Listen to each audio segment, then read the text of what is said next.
नमो विष्णुपादाय कृष्णपृष्ठाय भूतले श्रीमते भक्तिवेदांत स्वामी नामिने। नमस्ते सारस्वते देवे गौरवाणी विचारिणि निर्विशेष शून्यवादी पाश्चात्य देशधारिणि। जय श्री कृष्ण चैतन्य प्रभु नित्यानंद श्री अद्वैत गदाधर श्रीवासदि गौर भक्तवृंद। हरे कृष्णा कृष्ण कृष्णा हरे हरे, हरे राम राम हरे हरे। हरे कृष्णा। हम सबका स्वागत है हमारे भगवत गीता के सत्र में। हम लोग श्रीमद् भगवत गीता चौथा अध्याय चर्चा कर रहे हैं। बहुत महत्वपूर्ण अध्याय है। इसमें कुछ चीज हमको बहुत अच्छी तरह से समझना जरूरी है। तो मैं आपको इसे फिर से जस्ट यज्ञ के बारे में इसमें अच्छे से भगवान बताते हैं।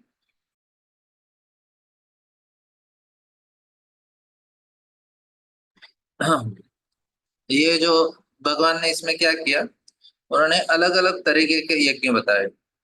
आपको याद होगा तीसरे अध्याय में भगवान ने साफ साफ बताया यज्ञार्थ कर्मणो अन्यत्र लोकोयम कर्मबंधन।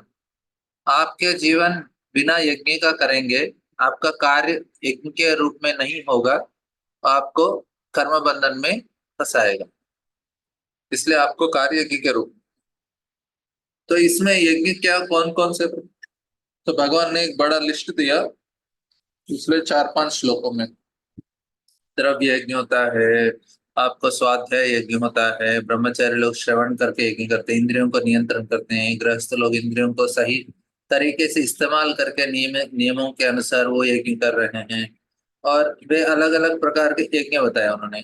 आपको छोटा सा रिविजन ले लेंगे तो बहुत सारा चीज याद नहीं रहता ना, इसलिए फिर से दोहराना पड़ता है, क्योंकि कलयुग का जीव है तो और कम याद रहता है।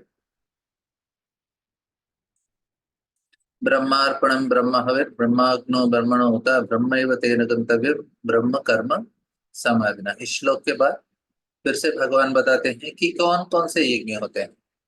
तो हम लोग एक बार जस्ट एक रिवीजन कर लेंगे इस अध्याय का।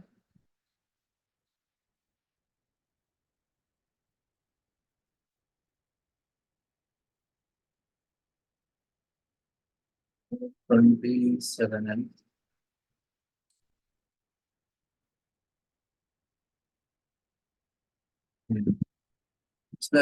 दैवम एवापरम यज्ञम योगिनः पर्युपासते ब्रह्माग्नौ अपरे यज्ञ यज्ञे नैवोपजिह्वति। बोलते हैं कि देवताओं को कुछ लोग एक आहुति देते हैं, कुछ लोग पर ब्रह्म को देते हैं। दो प्रकार के यज्ञ हो गए इधर। और नेक्स्ट श्लोक में क्या बोल रहे हैं वो, नेक्स्ट श्लोक में, हाँ इसमें बोलते हैं श्रोतादि इंद्रियान इन स्तोत्रेन्द्रियान इंद्रियान अन्ये संयमाग्नि जुह्वति शब्दादीन विषयान अन्य इंद्रियाग्निश जुह्वति। इधर बोल रहे हैं जो ब्रह्मचारी हैं वो सुनते हैं और इंद्रियों को नियंत्रित करते हैं, उस प्रकार से उनका यज्ञ है। गृहस्थ का क्या कौन सा यज्ञ बताया इधर, जो गृहस्थ धर्म का पालन करते हैं, इंद्रिय विषयों को इंद्रियों के अग्नि में स्वाहा करते हैं। तो वे नियमित रूप से इंद्रियों को इंद्रियों के सेवा में लगाते हैं, मतलब इंद्रिय भोग करते हैं, नियमित रूप से करते हैं, मतलब रूल्स के अनुसार। फिर बोले इधर और दो हो गए। और उसके बाद है सर्वाणि इंद्रियाणि कर्माणि प्राण कर्माणि चापरे आत्म संयम यज्ञान योगाग्नो जुह्वति ज्ञान दीपिते। बोलते हैं कुछ लोग क्या करते हैं, अपने मन को नियंत्रण करते हैं, मन को इंद्रियों को। तो इधर क्या बता रहे हैं भगवान, दूसरे जो मन तथा इंद्रियों को वश में करते हैं, वश करके आत्मा आत्म साक्षात्कार कर चाहते हैं, वो भी एक प्रकार का यज्ञ है। और संपूर्ण इंद्रियों तथा प्राण वायु के कार्यों को संयमित मन रूप से अग्नि में आहुति देते हैं, तो ये और एक प्रकार का यज्ञ है। तो इस प्रकार से भगवान एक बड़ा लिस्ट दिए हैं इधर हमको समझाने के लिए। द्रव्य यज्ञ, तपो यज्ञ, योग यज्ञ, तथा परे स्वाध्याय यज्ञ, यज्ञश्च स्वाध्याय ज्ञान यज्ञश्च यतयः संसितस्मृता। इधर भगवान बता रहे हैं कि कठोर व्रत अंगीकार करके कुछ लोग अपनी संपत्ति का त्याग करते हैं, द्रव्य यज्ञ। कुछ कठिन तपस्या करते हैं, तपो यज्ञ। कुछ अष्टांग योग पद्धति के अभ्यास द्वारा अथवा दिव्य ज्ञान में उन्नति करने के लिए वेदों का अध्ययन द्वारा प्रबुद्ध बनते हैं। ये सारा अलग अलग प्रकार के यज्ञ हैं। तो लिस्ट तो बहुत बड़ा है भगवान ने दिया। अब इसमें भी कुछ ये थोड़ा मुश्किल यज्ञ है, हमको भी समझा नहीं क्या मतलब। प्रभुपाद जी बता रहे अपरे अपाने जुह्वते प्राणम प्राणे प्राणम तथा अपरे प्राणापान गते कृत्वा प्राणायाम परायण अपरे नियताहार प्राणान प्राणेश जुह्वति। इधर बहुत बड़ा एक पद्धति, दो मार्ग बताते हैं इधर कि ये बेसिकली प्राणायाम द्वारा यज्ञ कर सकते हैं, इतना आप समझ लीजिए। अभी ये कैसे करते हैं वो मुझे भी पता नहीं है, अगर रामदेव बाबा को पूछना तो शायद बता पाएंगे कि ऐसे कोई जो लोग इस प्रकार से जो करते हैं उनको समझ में आता है कैसे श्वास लेके। सर्वे भी तो अभी हमारा आज का श्लोक आ गया इधर। सर्वे यज्ञ विदो यज्ञ क्षिपत कल्मष यज्ञशिष्टामृत भुजो यान्ति ब्रह्म सनातनम। ये बहुत महत्वपूर्ण श्लोक है। ये श्लोक आपको समझ गया तो आपको यज्ञ का पद्धति का जो उससे आने वाले फायदा आपको समझ गए। तो सर्वे भी ये तद यज्ञ विदो, तो पहला क्या बोल रहे हैं, ये सभी यज्ञ करने वाले यज्ञों का अर्थ जानने के कारण। पहला क्या है, उनको जानना चाहिए कि पहले उनको यज्ञ का मेन कारण जानना चाहिए। सर्वे सभी यज्ञ करने वाले यज्ञ का अर्थ जानना चाहिए पहले। अर्थ क्या, बिना अर्थ का करेंगे तो फायदा नहीं होता है। मतलब अभी मैं यज्ञ कर रहा हूँ, बहुत सारे यज्ञ दिया इधर, मैं यज्ञ कर रहा हूँ, स्वाध्याय कर रहा हूँ, नहीं तो तप कर रहा हूँ, दान कर रहा हूँ, मतलब मैं किसी को दान दे रहा हूँ। वो यज्ञ कब बनेगा, मतलब उसका यज्ञ का फल कब मिलेगा मुझे, मैं जानकर करूंगा कि क्यों कर रहा हूँ। ऐसे ही लोग दान दे देते हैं लेकिन यज्ञ के रूप में नहीं कर रहे हैं। वो किसी ने दान दिया, यज्ञ होगा क्या, यज्ञ का बेनिफिट मिलेगा, नहीं मिलेगा।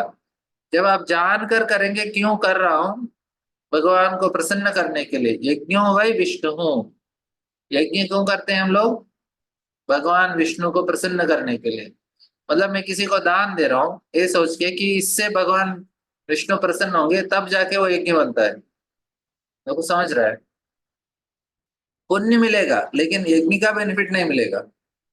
दो अलग अलग चीजें। मैंने किसी को दान दिया तो पुण्य मिलेगा, लेकिन हमको पुण्य नहीं चाहिए। क्यों पुण्य नहीं चाहिए, कोई बता सकते हैं। मैं बोल रहा हूं हमें पुण्य नहीं चाहिए। आपको मैं अनम्यूट करने के लिए, हाथ उठाएंगे कोई, हमको पुण्य चाहिए नहीं चाहिए।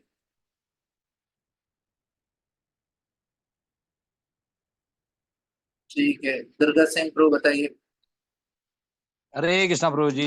हरे पुण्य से पुण्य, हरे कृष्णा प्रभु जी, पुण्य मिलने से हमको हमारे जो कर्म है भस्मसात नहीं होंगे, मतलब यानी कि हमारे कर्मों का फल मिलेगा हमको, और उस कर्म का फल के लिए हमको स्वर्ग आदि उप लोकों में या फिर उस कर्मों में जाना पड़ेगा, जिससे हम लोगों को फिर वो एक भवबंधन में फंसते जाते रहेंगे।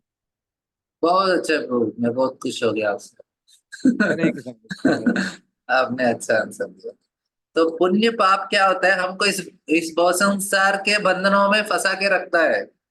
हमको ये बंधन में नहीं फंसना है, हमको इससे बाहर छुटकारा, हमको छुटकारा चाहिए। पुण्य और पाप क्या करता है? पुण्य करने से स्वर्ग जाएंगे, पाप करने से नरक जाएंगे, और पुण्य खत्म होने के बाद फिर पृथ्वी में आएंगे। फिर इधर पुण्य पाप करेंगे, कभी नरक को जाएंगे, कभी स्वर्ग को जाएंगे। नरक में पाप खत्म होने के बाद फिर से पृथ्वी में आएंगे। इसको कर्म भूमि बोलते हैं। इधर हम लोग पाप और पुण्य का इकट्ठा करते हैं। इकट्ठा करके कुछ समय स्वर्ग में, कुछ समय नरक में, दोनों खत्म होने के बाद फिर इधर प्रकट हो, इधर फिर से आ जाते हैं। इस कर्म भूमि में, पृथ्वी को कर्म भूमि बोलते हैं। कर्म भूमि मतलब क्या? कर्म का इकट्ठा कर रहे हैं हम लोग, इसको इकट्ठा करते हैं, फिर ऊपर नीचे ऐसे भ्रमण करते रहते हैं। भ्रमंति ऊपर तन लभ्यते दुःखवद अन्यत् सुखम कालेन कालेन सर्वत्र गभीर रभस। बोलते हैं हम लोग ऊपर नीचे चलते ही जा रहे हैं। तो ये क्या हो गया? सकाम में आ गया। हमको तो सकाम करना ही नहीं है, हमको तो करना है निष्काम करना है।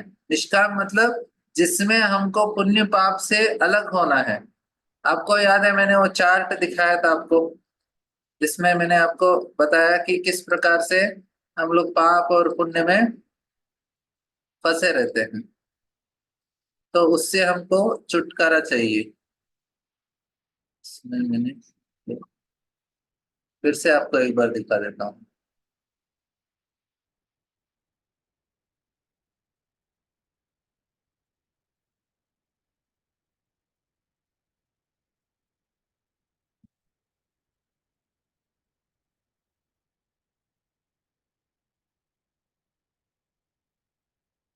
देखिए इधर मैंने बताया सकाम कर्म।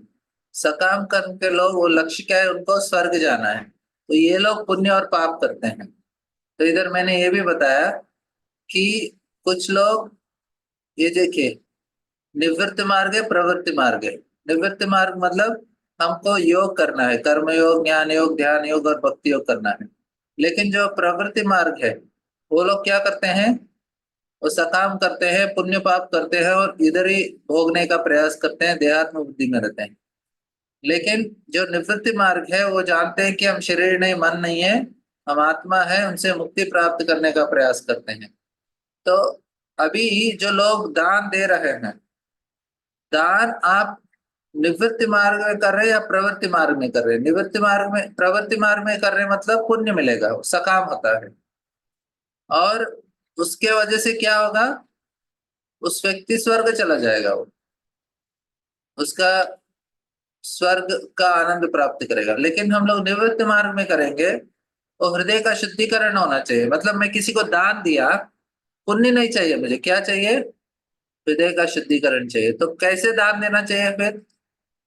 मुझे दान देना चाहिए, लेकिन कैसे दान देना चाहिए? कोई बताएगा? हाथ उठाएंगे। दान कैसे देना चाहिए?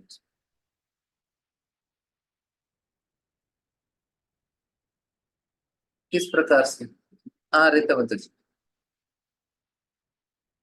भगवान की प्रसन्नता के लिए देना चाहिए। हाँ तो उसको क्या बोलते हैं? उसको भक्ति योग बोलेंगे। यज्ञ बोलते हैं। क्या बोलते हैं उसको? यज्ञ यज्ञ बोलते बोलते हैं। हैं। हाँ तो दान देना सकाम कर्म भी होता है, दान देना निष्काम कर्म भी होता है। सकाम कर्म मतलब पुण्य पाप के अंतर्गत आता है। लेकिन हम लोग यज्ञ के रूप में करेंगे तो पुण्य पाप नहीं होता है, उससे क्या होता है? हृदय का शुद्धिकरण होता है। शुद्धि होता है। हाँ। शिवानी माता जी। हरे कृष्ण, दंडवत प्रणाम। धन्यवाद। प्रभु जी, वो जो भी ज्ञान है हम निस्वार्थ करके वैष्णव को जो दान देते हैं, वो सही ज्ञान दान होता है ना प्रभु जी?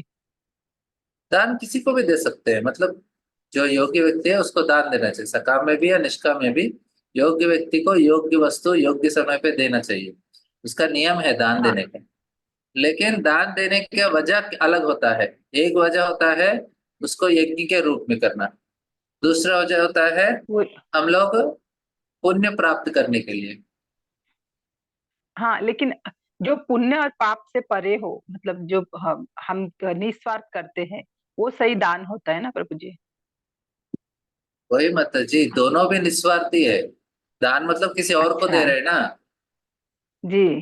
दान हाँ, मतलब किसी और को। लेकिन एक में स्वार्थ क्यों है? क्योंकि उससे मैं पुण्य चाहता हूँ, वो स्वार्थ है। अच्छा लेकिन निस्वार्थ कब होता है? जब हम लोग हृदय शुद्धिकरण के लिए दान देते हैं और निस्वार्थ होता है, भगवान प्रसन्न होते हैं, इसलिए हमारा हृदय का शुद्धिकरण होता है, यज्ञ के रूप में कर रहे हैं।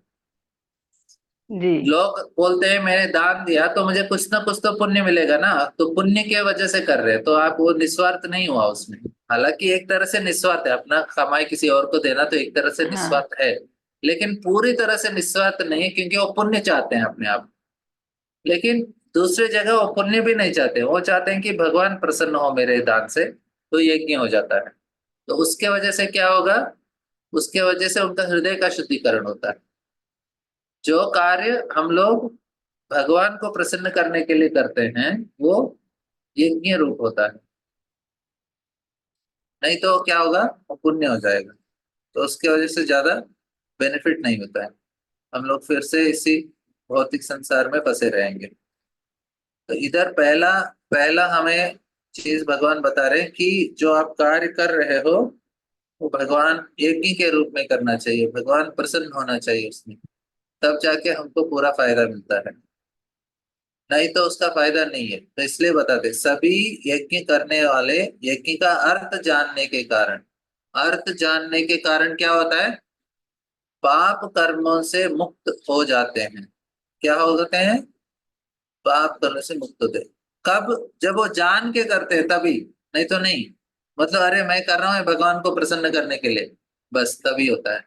ऐसे तो बहुत सारे लोग इधर दान दे रहे हैं, लेकिन सभी को उतना वो पाप कर्म से छुटकारा नहीं मिल रहा है उनको। समझ रहे हैं आप? यज्ञ किया है तो ये मिलता है, ध्यान रखिए। ऐसा मैंने दान दे दिया, मैंने ये किया, मैंने वो किया, हम लोग उनको भी बहुत अरे सोचते इतना दानी है, इतना त्यागी है, इतना ये है, उतना कितना भी हो, लेकिन उसको पुण्य मिलेगा, स्वर्ग जाएगा वो। लेकिन उसको कर्म बंधन से छुटकारा नहीं मिलेगा जब तक वो भगवान का प्रसन्नता के लिए यज्ञ के रूप में नहीं कर रहा है, उसको छुटकारा नहीं मिलेगा। छुटकारा क्यों मिल रहा है? हृदय का शुद्धिकरण मतलब पाप कर्म से मुक्त होना, मतलब हृदय का शुद्धिकरण, दोनों एक ही है। हमारा हृदय शुद्धि हो रहा है मतलब हमारे पाप निकल जा रहे हैं हमसे। तो हमें भगवान को प्रसन्न करना, हमको पुण्य नहीं चाहिए। पुण्य मिलने से स्वर्ग और इधर आनंद मिलेगा, लेकिन इधर आनंद मिलेगा, स्वर्ग में आनंद मिलेगा, लेकिन हृदय का शुद्धिकरण नहीं होगा, और फिर हम लोग फंसे रहेंगे इस दुनिया में। लोग बोलेंगे अरे तो एंजॉय तो कर रहे हैं, लेकिन फिर आपका पुण्य जब खत्म हो जाएगा फिर से आपको कमाना पड़ेगा, फिर दुख मिलेगा, फिर सुख मिलेगा, इधर ही फंसे रहेंगे। हमको इधर से बाहर निकलना है, इसलिए हमको यज्ञ के रूप में अपना कार्य करना चाहिए। यज्ञार्थ कर्मणो अन्यत्र लोकोयम कर्म, भगवान बोल रहे हैं यज्ञ के रूप में नहीं किया तो कर्म बंधन में फंसोगे। इधर भी वही बोल रहे हैं, आप उसको जान कर करो, यज्ञ के रूप में करो, तब जाके आप पाप से मुक्त हो जाओगे, और यज्ञों के फल रूप अमृत को चख कर तो अमृत भी मिलेगा। मतलब यज्ञ के रूप में हम करते हैं, ऐसा नहीं कि बाद में कभी सुख मिले, अभी भी आनंद प्राप्त करोगे आप, लेकिन वो सही आनंद होता है। वो जो फल की अपेक्षा करके जो कार्य करते हैं उसमें इतना आनंद नहीं मिलता है। हम लोग यज्ञ के रूप में करना मतलब भगवान प्रसन्न होना चाहिए, मतलब मैं कार्य कर रहा हूँ, भगवान आपके प्रसन्नता के लिए मैं दान दे रहा हूँ, आपके प्रसन्नता के लिए मैं शास्त्र पढ़ रहा हूँ, भगवान आपके प्रसन्नता के लिए, तो इसको यज्ञ बोलते हैं, खुद के स्वार्थ के लिए नहीं। अभी और एक और विस्तार से समझाऊंगा यज्ञ का मार्ग क्या है, लेकिन ये समझिए कि हम किसी भगवान का प्रसन्नता के लिए कर रहे हैं, और उससे आनंद मिलेगा, पाप से छुटकारा मिलेगा, और तीसरा क्या फायदा होता है? दिव्य आकाश की ओर बढ़ते जाते हैं, मतलब आध्यात्मिक जगत मिलेगा, मुक्ति प्राप्त हो सकता है। तीन बेनिफिट, अभी भी सुख रह सकते हैं, पाप भी नहीं लगेगा, और मुक्ति भी प्राप्त करेंगे, भगवत धाम भी जा सकते हैं। तीन बेनिफिट है यज्ञ किया तो। अभी कोई भी कार्य करते हैं हम आनंद प्राप्त करने के लिए करते हैं, लेकिन कर्म में फंस जाते हैं उसमें। लेकिन यज्ञ के रूप में करोगे तो आप कर्म में नहीं फंसोगे, और आनंद भी प्राप्त करोगे, और मुक्ति भी प्राप्त करोगे, तीनों बेनिफिट मिल रहा है। तो यज्ञ का आपको मैं समझाने का प्रयास करूंगा इसमें कि करते कैसे हैं उसको।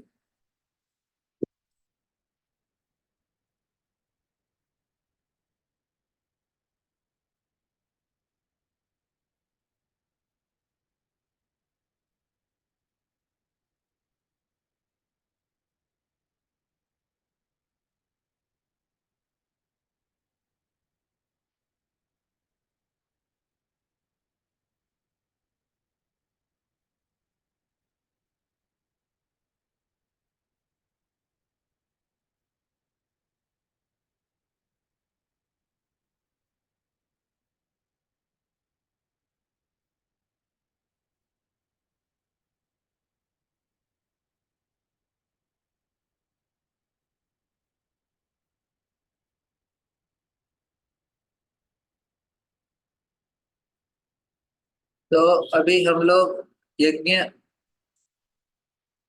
एक मिनट, आपको मैं यज्ञ दिखा रहा हूँ, इसमें पर मार कैसे होता है।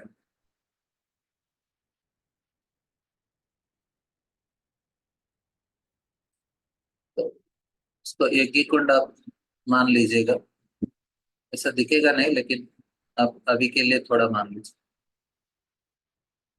तो इसमें हम लोग आग लगा के यज्ञ कुंड में बैठेंगे। तो इधर से एक यज्ञ कुंड है,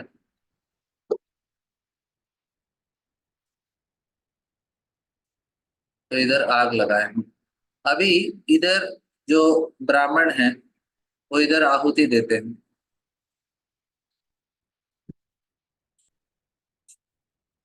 तो उधर आहुति देते हैं, और इधर जो और एक जो यज्ञ करने वाले हैं वो बैठ के इसमें कुछ क्या बोलते हैं, धान, नवधान्य डालते हैं। तो नवधान डाल रहे हैं, ये घी डाल रहे हैं, इधर घी है, ये ग्रेन्स, ये ब्राह्मण है। अब थोड़ा सोच लीजिए ऐसा है करके, दिखेंगे नहीं लेकिन फिर भी। अभी इसमें हम जो यज्ञ का सिस्टम है इसको समझने का प्रयास करेंगे। देखिए जो धान्य डाल रहे हैं, ग्रेन्स बोलते हैं, तो धान डाल रहे हैं। देखिए हम लोग जब धान कोई खेती में डाल रहा है तो उसमें से हमको कुछ उसका फसल आ जाएगा, तो ग्रेन्स।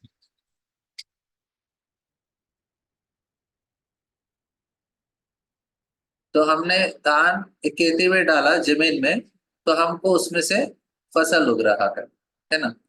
तो उसमें से आपको पेड़ पौधे निकल रहे हैं अच्छे से, क्योंकि आपने धान डाला है।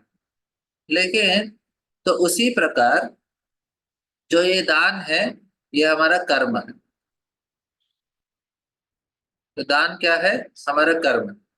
अभी इस धान्य को हम लोग जमीन में डाल रहे हैं, तो जमीन में डाला तो क्या हुआ, अलग अलग पेड़ पौधे उग रहे हैं। और ये पेड़ पौधे उग के इसमें से क्या होगा, ये अच्छे से पेड़ पौधे आएंगे और उसमें से फल भी आएगा। इसको क्या बोलते हैं, फ्रूट्स। फल को फ्रूट्स बोलते हैं, है ना। तो हमने जो कार्य किया है वो कार्य के वजह से इसको कर्म बोलते हैं, और इसको क्या बोलते हैं, कर्म फल बोलते हैं।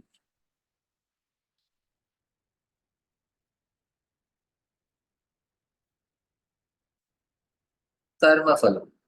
तो हमने कार्य किया तो उसका कर्म फल भी मिल रहा है, समझ रहे हैं आप। लेकिन हमने दान कहाँ डाला, इस मिट्टी में मर डाला। तो इस मिट्टी को क्या बोलते हैं, इसको अज्ञान बोलते हैं, इग्नोरेंस। आपको दिख रहा है ना, जो बोर्ड में दिखा रहा हूं।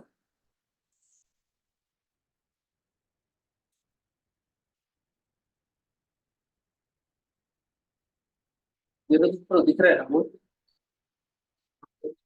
बोर्ड दिख रहा है आपको। हाँ। हाँ,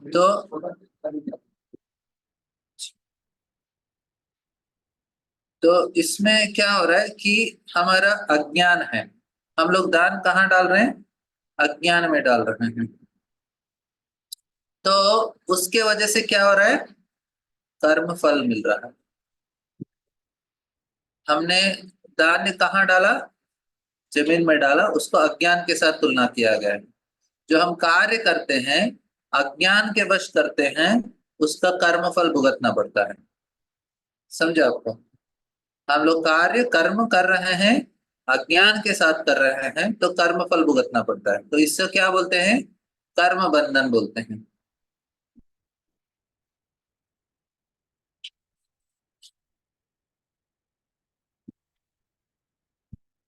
इसको कर्म बंधन।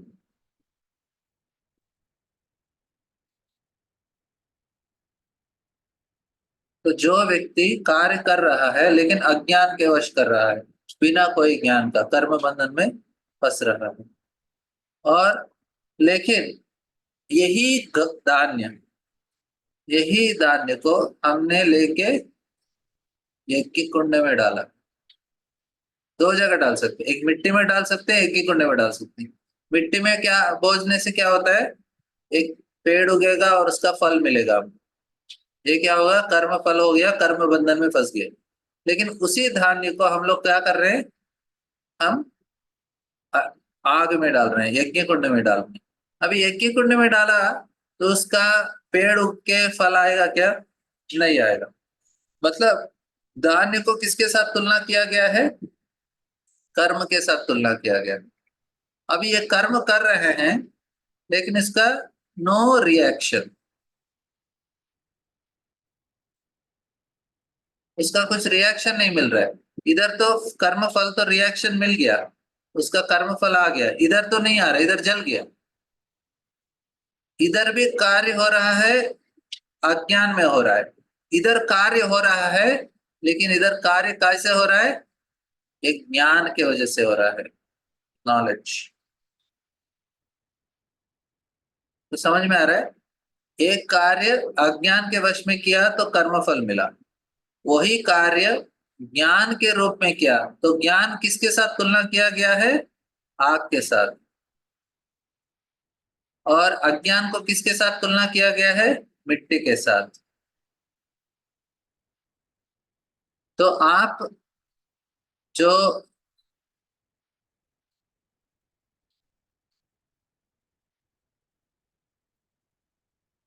आप कार्य कर रहे हो अज्ञान में तो कर्म फल मिलेगा, ज्ञान के साथ कर रहे हो कर्म फल नहीं मिलेगा।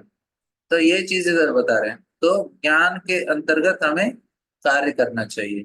तो ये ज्ञान क्या है, ज्ञानाग्नि कर्म, ज्ञानाग्नि दत्त सर्व कर्माणि।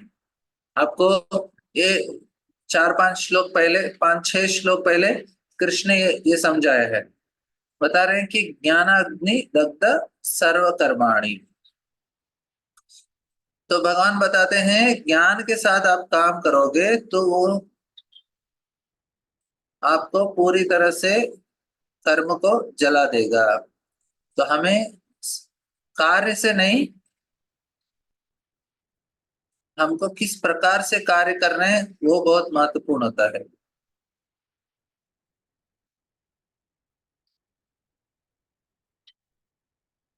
ये होता है 19th श्लोका में। मैं आपको फिर से 19th श्लोका दिखाता हूँ। 19th श्लोका में भगवान ने बताया साफ साफ।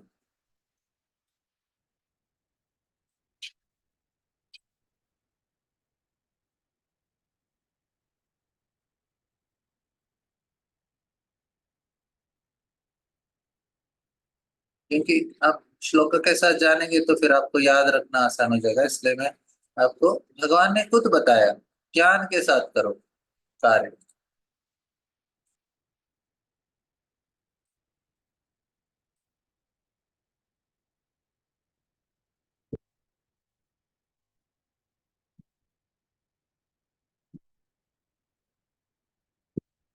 हाँ ये वाला श्लोक में जो बताते, ज्ञानाग्नि दत्त कर्माणि। तो ज्ञान के साथ जो करते हैं, जो बताए उसे ही साधु पुरुष ऐसा अ, करते हैं जिससे पूर्ण ज्ञान की अग्नि से कर्म फलों की भस्मसात कर दिया है। तो पूर्ण ज्ञान से, समझ रहे हैं आप। तो इधर भी वही बता रहे हैं कि आप ज्ञान के साथ आप यज्ञ करने का प्रयास करें।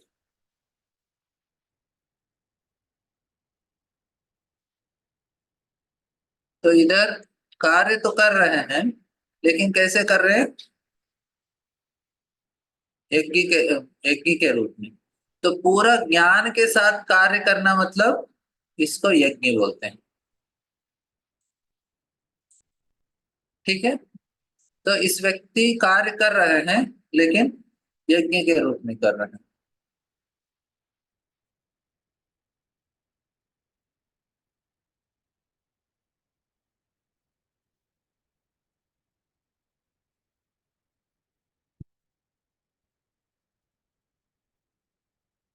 अभी इसमें से अभी दूसरा भाग है, ठीक है, आपने तो यज्ञ का बता दिया, अपना कार्य कर रहे हैं, लेकिन अभी दूसरा एक पार्ट है, देखिए एक ब्राह्मण है और घी भी है, इसका क्या समझना चाहिए, ये बहुत महत्वपूर्ण चीज है।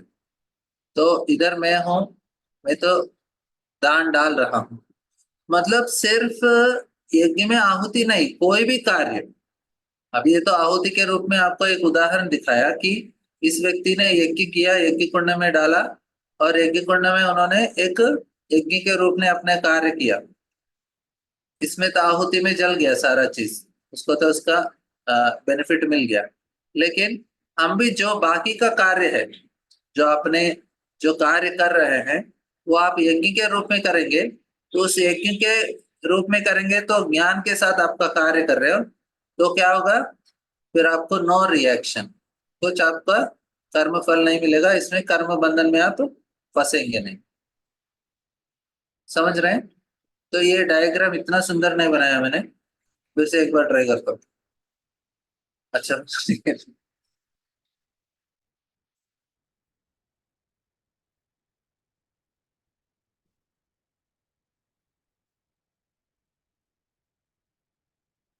रिविजन हो जाएगा और डायग्राम भी अच्छा हो जाएगा।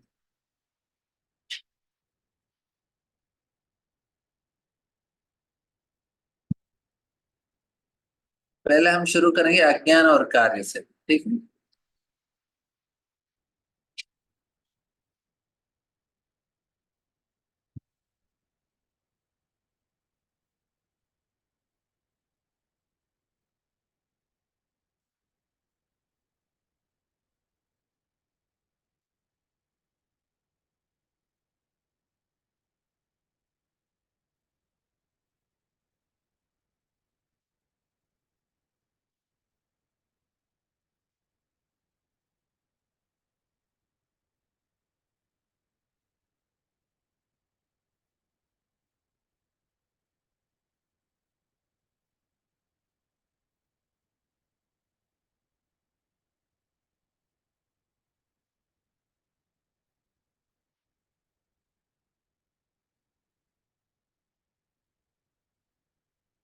तो हमने पहले चर्चा किया, पहले क्या है, ग्रेन्स। ग्रेन्स को क्या बोलते हैं हम लोग, अपना कर्म, कर्म कर रहे हैं। तो हम लोग इसको आप मिट्टी में डालेंगे, जमीन में डाल रहे हैं, तो इसमें से फसल आ जाएगा, पेड़ पौधे उगेंगे, और पेड़ आएगा, और उसका फल आएगा, अलग अलग फल, इसको क्या बोलते हैं, फ्रूट्स। और इसका किसके साथ तुलना किया गया है, लैंड और एर्थ, मिट्टी में डाल रहे हैं। और इसका क्या होगा, कर्मफल, मतलब इसको कर्मफल, इससे कर्म बंधन, ठीक है। तो जो कार्य हम लोग इसको क्या बोलते हैं, अज्ञान के वश कार्य कर रहे हैं, इग्नोरेंस। जो व्यक्ति अज्ञान में कार्य करता है, वो मिट्टी में डाल रहा है, और मिट्टी के द्वारा उसका पूरा उग रहा है, और पेड़ उग रहा है, उसमें फल आ रहे हैं, और कर्म बन रहा है, कर्म बंधन में फंस रहे हैं, इस भौतिक संसार में जन्म मृत्यु चक्कर से जा रहे हैं। अभी उसी कर्म को, उसी ग्रेन्स को वो क्या कर रहे हैं, आहुति में डाल रहे हैं।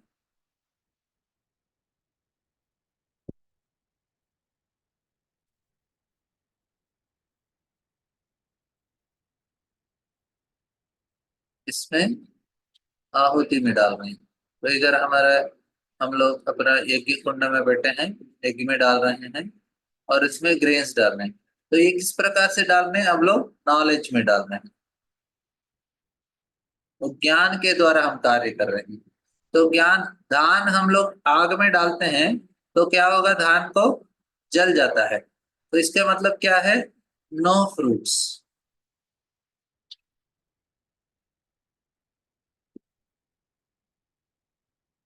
नो फ्रूट्स, इससे कुछ फल नहीं मिलता है, जल जाएगा ना, कुछ होता नहीं है उससे। तो इसके मतलब क्या है, नो रिएक्शन। आपने कार्य, दोनों भी कार्य है, कार्य धान्य के साथ तुलना किया गया है। अज्ञान में करोगे फंस जाओगे, ज्ञान के साथ करोगे आपको उसका कार्य तो हो रहा है। अर्जुन युद्ध कर रहे हैं, दुर्योधन युद्ध कर रहे हैं, दोनों युद्ध कर रहे हैं। दुर्योधन अज्ञान में कर रहा है, अर्जुन कर रहे हैं ज्ञान के साथ। दोनों का परिणाम अलग अलग हो रहा है, समझ रहे हैं आपको। अभी इसमें और एक चीज है, इसमें और एक व्यक्ति है, इधर कौन है वो? ब्राह्मण है, उसके पास एक बड़ा स्पून है और वो घी डाल रहे हैं उसमें, तो घी डाल रहे हैं। तो इसको क्या समझना चाहिए, ये बहुत महत्वपूर्ण है। तो ब्राह्मण क्या करते हैं, ब्राह्मण घी डालते हैं। तो घी क्या चीज है, तो घी क्या है? घी है, तो घी कैसे बनता है? दूध, दूध से दही, दही से मक्खन, मक्खन से घी। मतलब सारा जो सार है दूध का वो क्या है? घी है। उसी प्रकार हमारा जो चेतना है उसका सार क्या है? हमारा भाव, भक्ति। तो गुरु क्या करते हैं, ब्राह्मण क्या करते हैं? हमारा भक्ति को भगवान को आहुति देते हैं। ये आग को, इसको भगवान के साथ तुलना किया गया, मतलब भगवान को आहुति चढ़ाना। तो आहुति देना है, तो जो बेस्ट पार्ट क्या होता है, हमारा जो प्रेम है वो भगवान को अर्पण करना चाहिए। तो भगवान को अर्पण करने के लिए ब्राह्मण क्या करते हैं? हमारा सबसे बेस्ट चीज, मतलब घी किसके साथ है? बेस्ट चीज है ना घी। तो घी क्या है? कॉन्शियसनेस। तो हमारा चेतना है उसे एक्चुअली अर्पण करते हैं।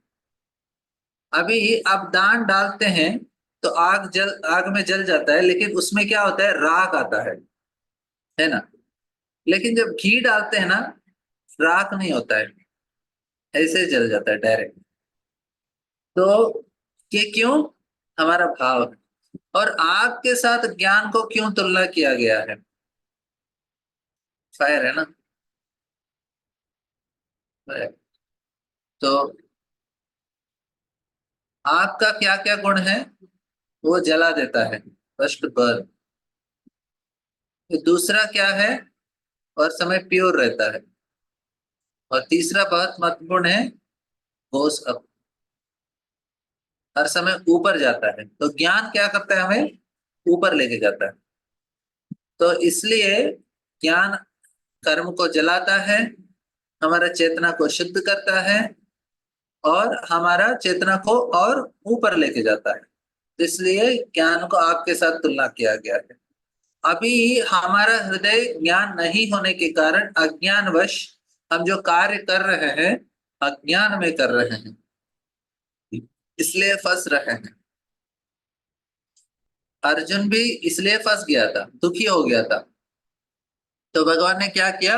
भगवत गीता का ज्ञान दिया।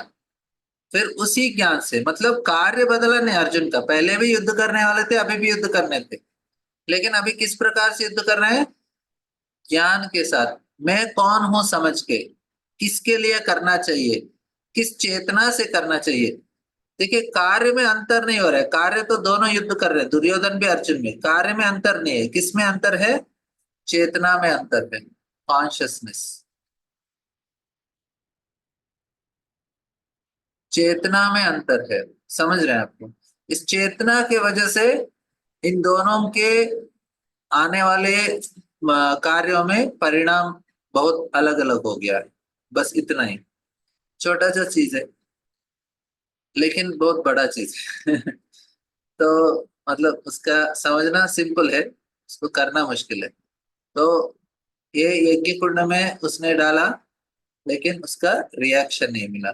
तो गुरु क्या करते हैं? गुरु का रोल बहुत महत्वपूर्ण होता है, हमको मदद करते हैं हमारा चेतना को सही रखने के लिए, और वो चेतना से इनको आहुति देते हैं।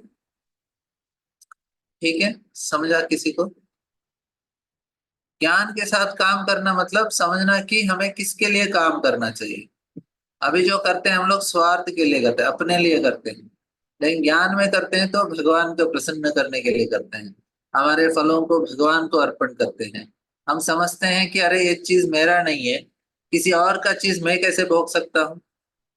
हमारा चीज है तो हम लोग ले सकते हैं, लेकिन कोई भी चीज हमारा नहीं है तो हम लोग उसको कैसे भोग सकते हैं? शिवानी मत।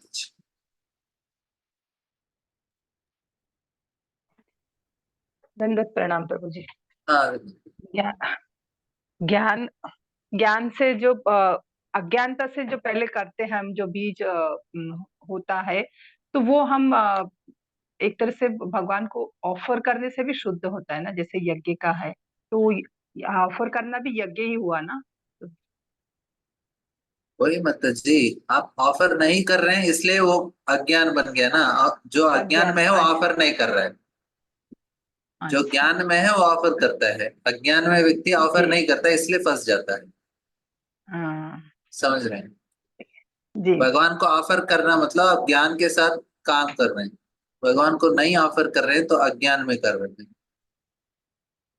अच्छा, थैंक यू प्रभु जी। हरे। और किसी को प्रश्न है? सभी को समझ गया?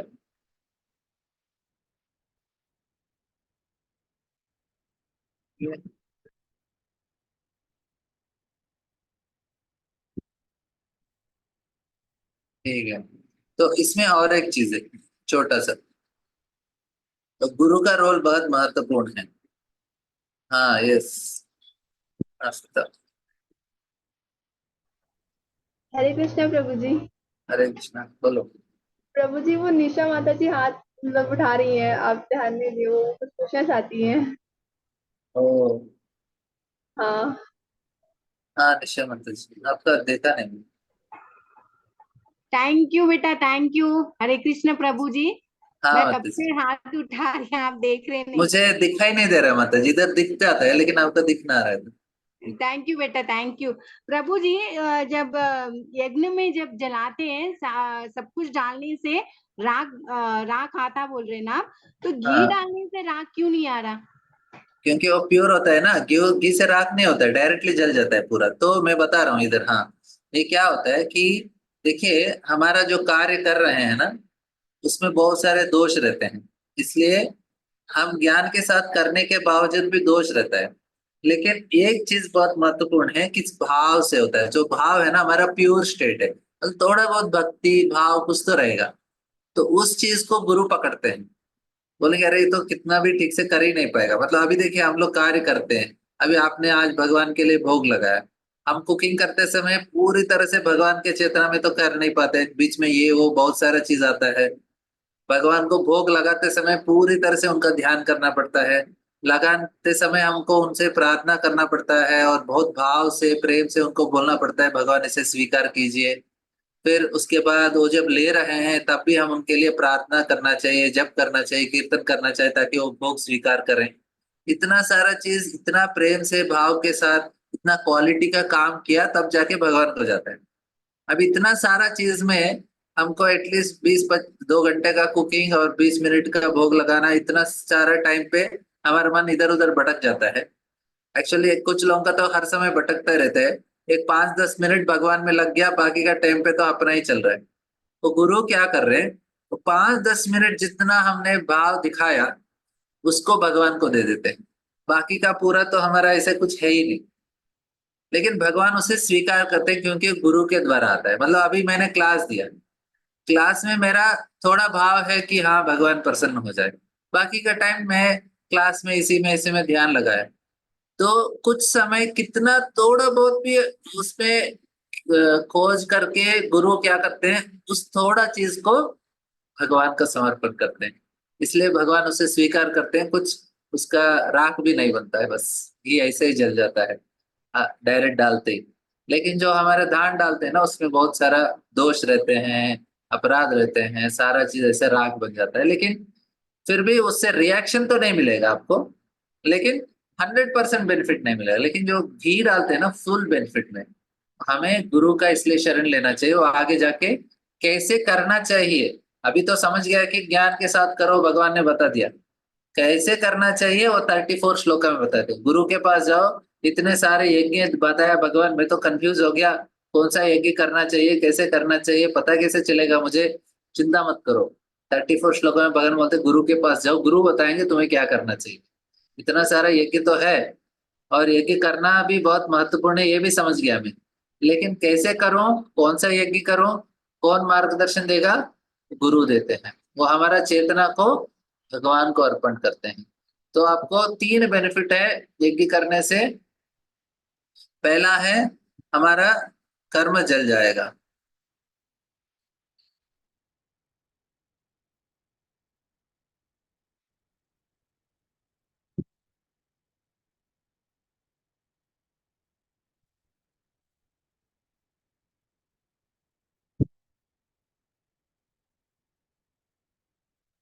दूसरा बेनिफिट है हमको आनंद मिलेगा।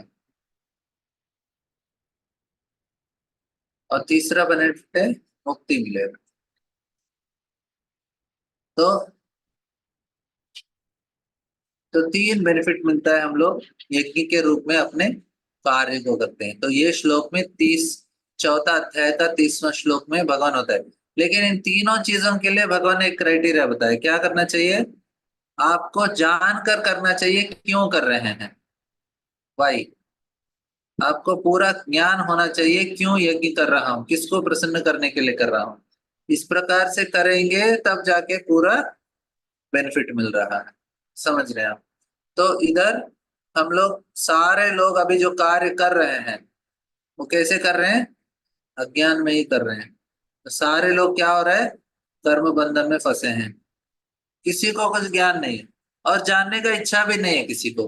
गुरु के पास जाके यज्ञ कैसे करना चाहिए, हमारे कार्य यज्ञ के रूप में कैसे होंगे, जानने का इच्छा नहीं है। हमें भी इतना जानकारी नहीं है तो भी क्या कर सकते हैं? हरे कृष्ण महामंत्र जप कर सकते हैं। तो ये सबसे बड़ा यज्ञ है कलयुग का, बहुत महत्वपूर्ण यज्ञ है। जो लोग नियमित रूप से हरे कृष्ण महामंत्र का जप करते हैं 16 माला प्रतिदिन, वो यज्ञ कर रहे हैं। और पूरा दिन का जो कार्य है वो भगवान को अर्पण करते हैं। कायेन वाचा मनसेन्द्रियर्वा बुद्ध्यात्मना वा प्रकृते स्वभाव करोमि यच्च सकलम परस्मै नारायणायति समर्पयामि। भगवान नारायण को समर्पण करते हैं इस प्रकार से। हाँ रिकम कुछ।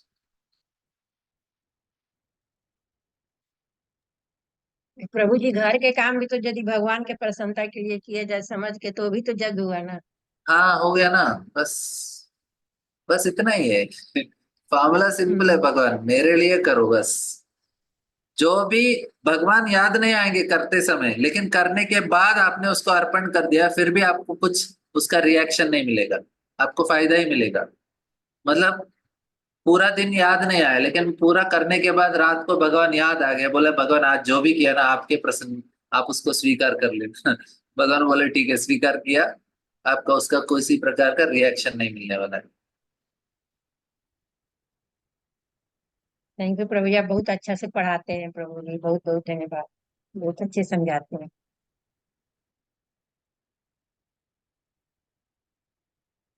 तो इधर पूर्णाहुति है। हाँ ये और एक चीज है। तो पूर्णाहुति क्या है कि हम लोग सारा चीजों का एक लिस्ट बनाते हैं, मतलब सारा चीज अच्छा से लेके वो पूर्णाहुति दे देते हैं। तो उसका मतलब हम लोग पूरी तरह से भगवान को शरणागत हो रहे हैं। शिवानी माता जी प्रवेश। प्रभु जी, आप जो अभी श्लोक बोले वो प्लीज बताइए ना, वापस लिखना है।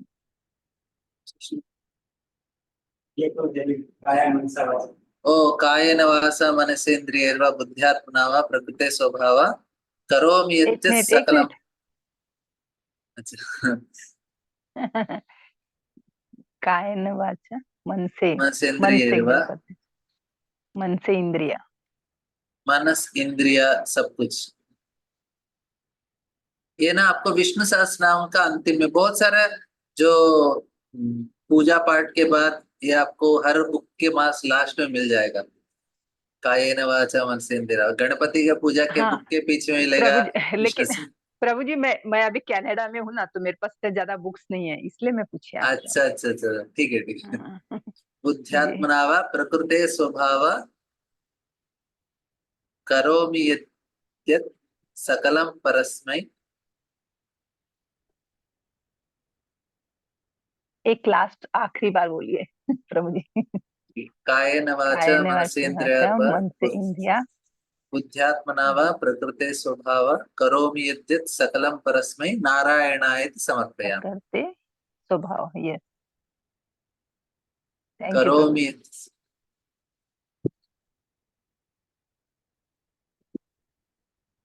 करोमि, हाँ हाँ, सभी लोग को दीक्षा गुरु मिलेंगे। मैं हमारे क्लास में कुछ गुरु उनको मैं इनवाइट करूंगा, वो हमारे लिए क्लास लेंगे, फिर आप उनसे इंस्पिरेशन लेंगे, तो फिर हम उनको विनती करेंगे कि आपको दीक्षा दे दें। लेकिन आपको नियमों का, हरे हरे, स्टैंडर्डों का सभी का पालन करना पड़ेगा, तब जाके आपको दीक्षा मिल जाएगा। दीक्षा तो मिलेगा, जो सीरियसली करना चाहते हैं तो उनके लिए हम भी चाहते हैं कि आपका अच्छा से दीक्षा हो, गुरु का कृपा मिले, और नियमित रूप से आप अच्छे से साधना करें और भक्ति में प्रगति करें। ये हमारा हमारा इच्छा है। ये शास्त्र। प्रभु जी, आपने बोला कि दीक्षा के लिए और लोगों को आप इनवाइट करेंगे, ये तो आप भी तो दे सकते हैं ना। तो दीक्षा के लिए गुरु का स्टैंडर्ड ना मैं आपको कल का क्लास में बताऊंगा, कौन दीक्षा दे सकते हैं। ठीक है। हम लोग ट्रेनिंग दे सकते हैं लेकिन दीक्षा नहीं दे सकते। दीक्षा देने के लिए, हाँ, उमाकांत प्रभु ने ये श्लोक आपको चैट बॉक्स में दिया है, आप लोग कॉपी कर लीजिए। तो दीक्षा देने के लिए ना दो चीज होता है। एक होता है हमको ज्ञान को समझाने वाला, दूसरा होता है उसका साक्षात्कार जिनको मिलता है ना, वो दीक्षा दे सकते हैं। मतलब अभी हम लोग दो दो स्टैंडर्ड होता है, दो चीज होता है, जो तद्विधि प्रणिपाते ना परिप्रश्नेन से उपदेक्षन्ति ते ज्ञानम ज्ञानिन तत्वदर्शिनः। गुरु को ज्ञान होना चाहिए और तत्वदर्शी भी होना चाहिए।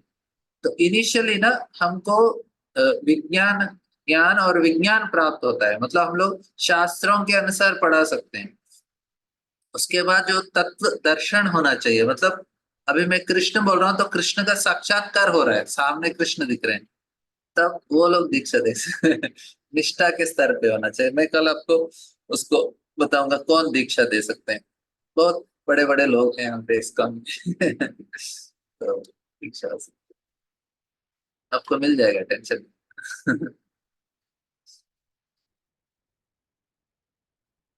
तो हाँ, ग्रुप में शो कर डाल देंगे, ठीक है। तो इसको हम लोग फिर से कल गुरु के बारे में मैं समझाऊंगा। गुरु का ना बहुत सारा सेशन है हमारा।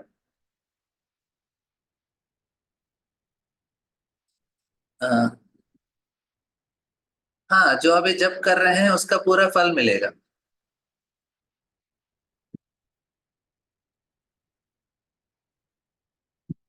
हाँ, गुरु जी जो दिया, हाँ, घी के साथ हम लोग दिया देते हैं। घी का दे सकते हैं, तेल का दे सकते हैं, जो आपके कैपेसिटी के अनुसार आप कर सकते हैं। हाँ, निशा माता जी, हाँ,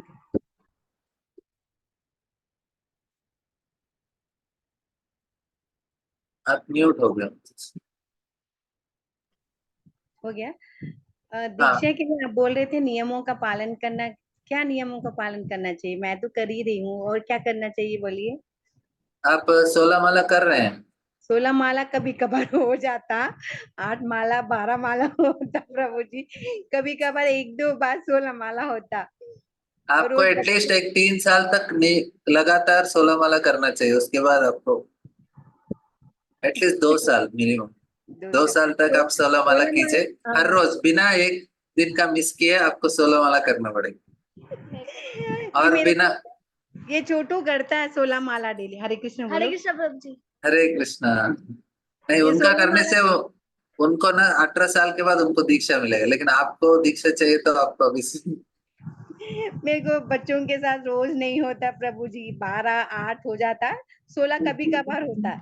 थोड़ा जल्दी उठने से हो जाता है, मतलब 4 बजे उठ के 6 बजे तक कर लेना, बच्चे उठने से पहले आपका जब हो जाए। प्रभु जी 3:45 बजे उठ के मंगल आरती करती हूँ, बच्चे सुबह सुबह चल जाते, टाइम नहीं मिलता प्रभु जी, 16 माला बस्ती हमारा हो इच्छा होना चाहिए तो भगवान दे देंगे, मतलब रहा। टाइम हाँ, देने के लिए भगवान का टाइम तो भगवान के हाथ में रहता है।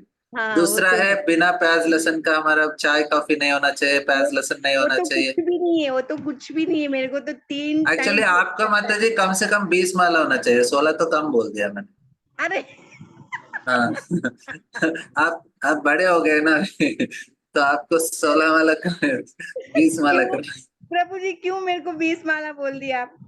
हाँ 20 का ट्राई करेंगे, 16 तो हो जाएगा। आप लोग 16 सोच रहे हैं इसलिए 12 हो रहा है आपका। हाँ करेक्ट बोले आप। Okay Prabhu ji, thank you Prabhu बी- जी। ऐसे नहीं, मतलब 16 माला जप करना मतलब 16 से एक माला ज्यादा जप करने से पाप लग जाए, ऐसा नहीं है। मिनिमम 16 है, उससे ज्यादा ही जप करना चाहिए। वो तो ऐसा है। 16 माला मतलब मिनिमम 16 माला। आप 25 हम्म, कर सकते हैं, 30 कर सकते हैं, कुछ लोग 64 माला करते हैं हर रोज, तो वो स्टैंडर्ड है। लेकिन हम्म, मिनिमम 16 करना चाहिए। करेंगे प्रभु जी, आप बता दिए ना, कोशिश करेंगे। कल से शुरू कीजिए, हो जाएगा। हरे हाँ कृष्ण। पक्का पक्का पक्का करूंगी। हरे कृष्णा प्रभु जी। हरे कृष्ण। प्रभु जी कभी कभी ऐसा होता है, जैसे भोग बनाते हैं हम लोग भगवान का, और जल्दी जल्दी तुरंत मैंने होता है कि तुरंत किसी को तुरंत लेना पड़े प्रसाद, तो प्रभु जल्दी जल्दी में उसको छोड़ के क्या दे सकते हैं हम लोग प्रसाद? जैसे गोविंद को भोग लगा दिए, इसके बाद 10-15 मिनट ठीक तो है, छोड़ना। साल में 1-2 बार चलेगा, हर रोज मत कीजिए। रोज नहीं प्रभु जी, कभी कभी हो ही जाता है। हाँ ठीक है, कभी कभी 1 मिनट का भोग लगा सकते हैं, 2 मिनट का भोग, लेकिन हर रोज मत कीजिए बस। अब अनम्यूट हो गए। हर रोज नहीं होता है प्रभु जी, कभी कभी हाँ होता है। हाँ, क्योंकि भगवान भी समझ जाते हैं, भगवान भी उसको स्वीकार करते हैं, माफ कर देंगे, आप उसके टेंशन बाद मत लीजिए। माफी मांग लेते हैं कि जो अभी बहुत जल्दबाजी है, इसलिए भगवान माफ हाँ कीजिए। माफ कर देते हैं। ठीक है, बहुत बहुत धन्यवाद आप लोगों का। कल फिर से मिलेंगे, गुरु के बारे में समझाता हूँ।